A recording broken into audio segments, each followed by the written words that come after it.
Hello guys, welcome back to the next part of the 109 from the Royal Class kit.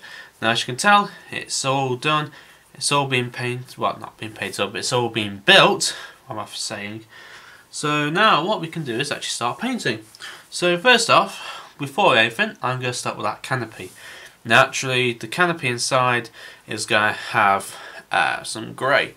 So what I'm going to do is, I'm going to paint the inside with RML 66. Just checking the, oh come on, come here, give me, oh naturally, hold on to that.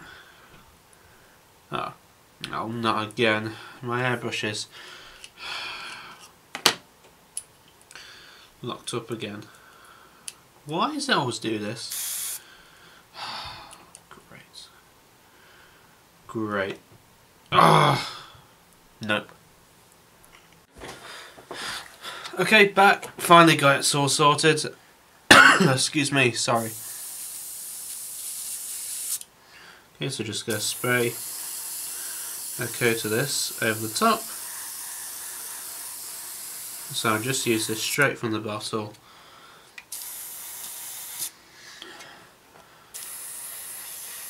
And over the top and the sides to give it a nice, not so run look, if you get what I mean. So it doesn't run, it's under masking tape, no problem. So that is all it takes to make it a really nice touch. So now once that's dry, we go with priming it. Okay, so the primer is primed, well, as you can tell, a very nice white coat. Now I actually used, what is it? Yes, here we are. Some from Vallejo, some white surface primer that Steve from Motti's Military Models actually gave me. It's very nice stuff, actually. Very good.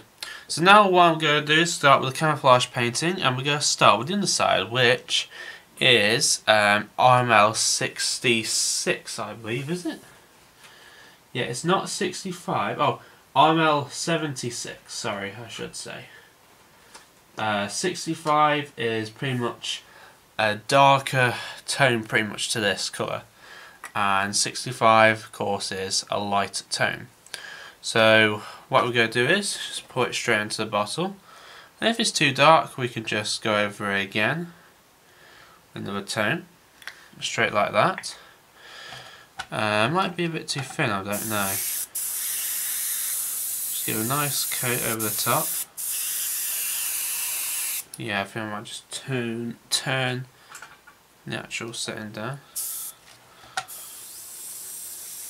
No, that's too low now. Great. Never do that again, kids. Turn it up.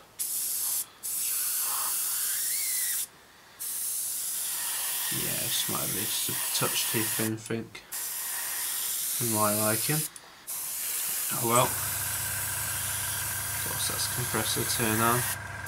Oh well, if it's thin, at least it can go more better onto the paintwork than before.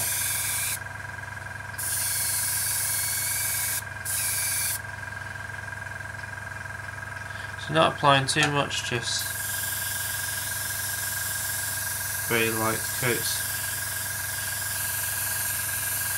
over the top.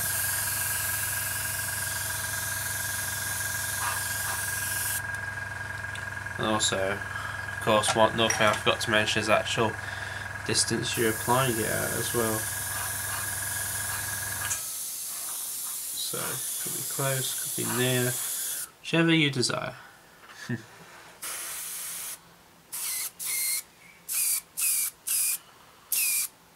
Oh well, once it dries, conforms to the model, it should look okay. I reckon so.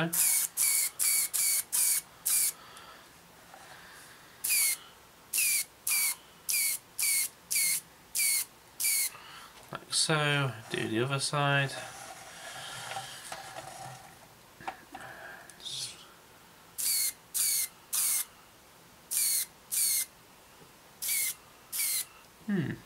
So it looks okay, not too bad, but naturally as it dries it'll bring back all the details and all the rivets and that lot.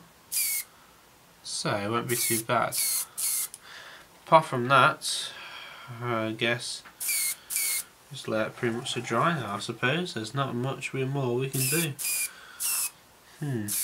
I might give it another coat, but apart from that, it looks actually like RML66, which is fantastic.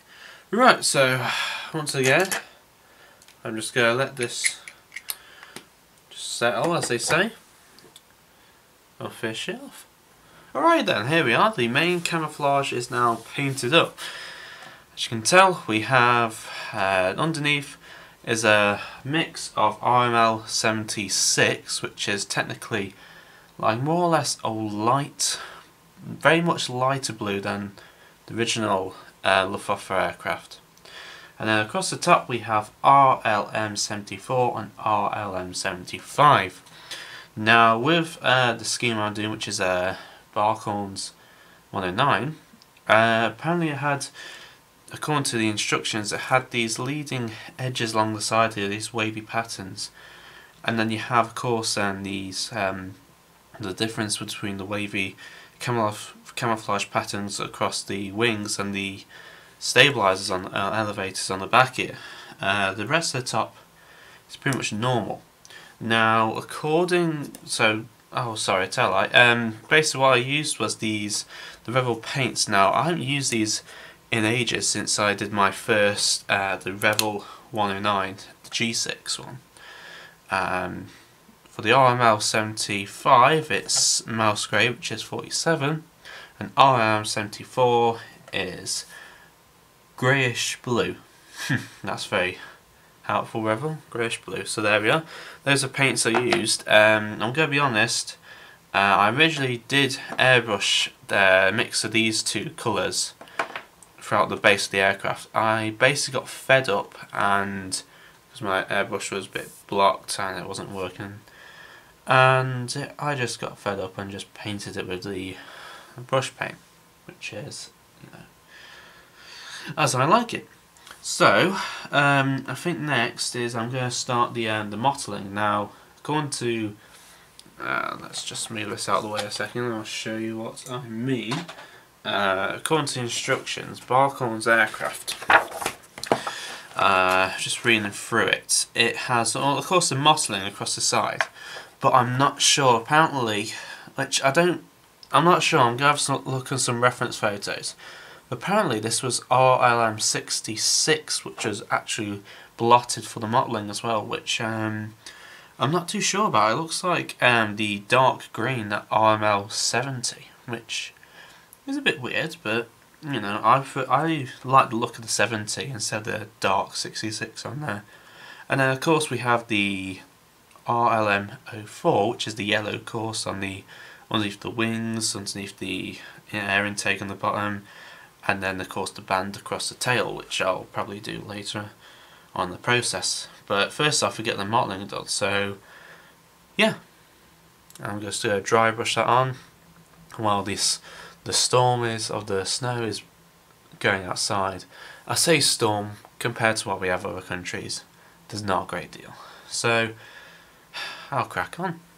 Okay, it's all painted up and it's looking really, really good. The only problem was that band. A couple of coats of yellow went on to making that, and it was kind of a pain to paint up actually. But everything's painted up, all the camouflage is done, so all now is to varnish it pretty much. I'm going to actually brush paint it, like I said. Second my airbrush. I'm going to paint in the Humble Gloss Clear. Now, I do actually alright with this. Not too bad, but I'm just going to brush paint it. I always have trouble when I airbrush it, so really apologise about that, Humble, but I always do. So I'm going to stick with brush painting it. And basically, it's just a couple of, let's try if I can get the top off it. Oh, come on, safety child caps, really. So I'm just putting a thin layer on, as I normally do. And that just gradually just build up a few layers pretty much. So actually, as you can tell, the camouflage is done. The pattern is all nice and there. It took a while to actually get that camouflage pattern, but yeah, it's not so bad. One problem I have to point out is that I accidentally lost that canopy, this middle part here, the actual opening part of the canopy, and I found it pretty much. I was so lucky, I found it in the rubbish bin. How the hell does it manage to get into there? I do not know. Do not ask me these questions. Life is just full of weirdness, I suppose. So like I said, just paint it all on, brush painting it of course. It's up to you whether you prefer to airbrush it or brush paint it, it's entirely up to you. This is my way of doing it. I prefer it. Then airbrushing basically gets a nice coat over the top and protects the paint from any problems, as you do. Right, I'll just finish off this brushing. I suppose then, at some point, we'll move on with the deckling.